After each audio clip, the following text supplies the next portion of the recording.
বন্ধুরা চিঙ্গু মাস্তান এর বন্ধুরা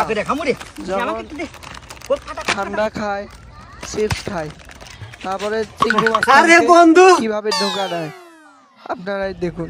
আরে বন্ধু তুই তো একবারে ঠিক সময় আসছো, আমরা কেবল ফাটাইতেছি। নতুন হলে চ্যানেলটি সাবস্ক্রাইব করে আচ্ছা দিন। ওই হুমুন্দি এত ফকিন্নি ঠিক খাওয়ার টাইমে আসে। কিভাবে বিদে হরি বুদ্ধি পাসি।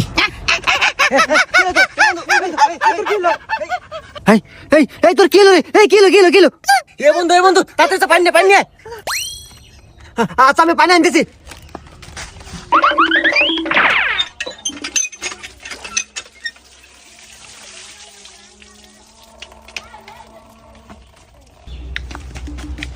এ বন্ধু পানি